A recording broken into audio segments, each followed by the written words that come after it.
It doesn't matter if you have 4 chickens or 400 chickens, you need a good chicken waterer. I use a bell waterer. There are several different types. There's 2 main types. This is a bell-matic, which I'm not a fan of. I'm about to tell you why. And then there's a plasson, P-L-A-S-S-O-N, which I am a fan of. There are so many working parts on this bell-matic waterer.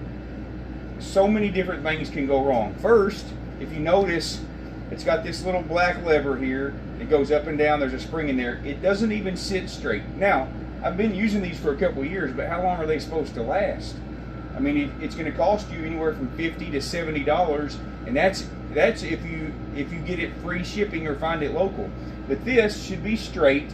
What happens is it goes down in here and hits the bell. When the bell fills up with water, it goes down because there's another working part, this spring. Well, if the spring happens to wear out and smashes a little bit, the bell doesn't come back up and hit the black lever here, so water doesn't come out. So that's one working part. The black lever with that spring is another working part.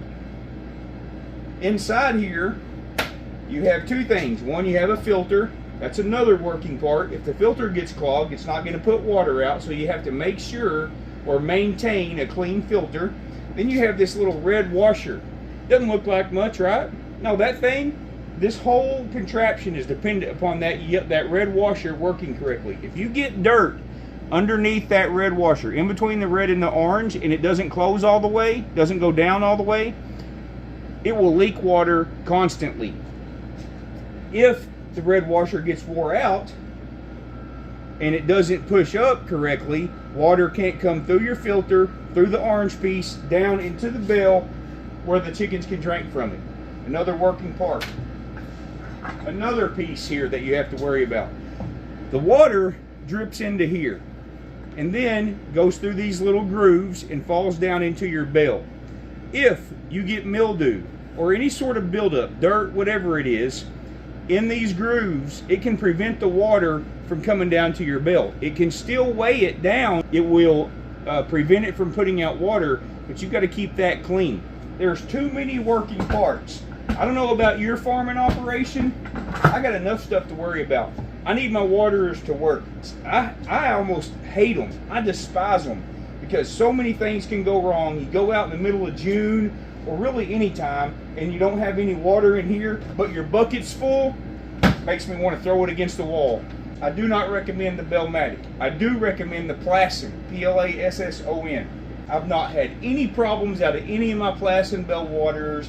I've had 1,400 problems out of my bell-matic waterers. I can't even give them away. So this is the plasson bell waterer.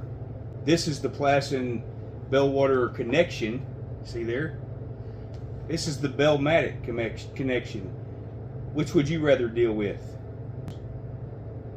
Less chance for something to go wrong.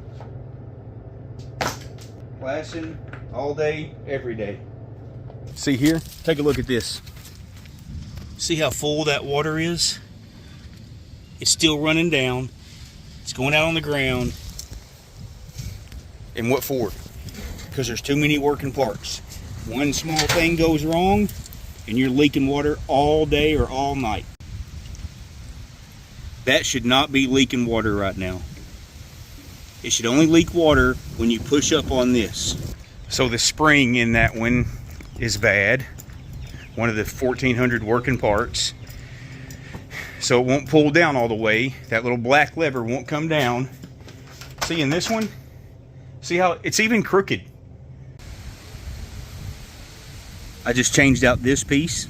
This spring is not allowing this black piece to come all the way down. See, there's a spring in there. So I put a new one in there. Guess what? You can't buy this. You got to buy this. And it is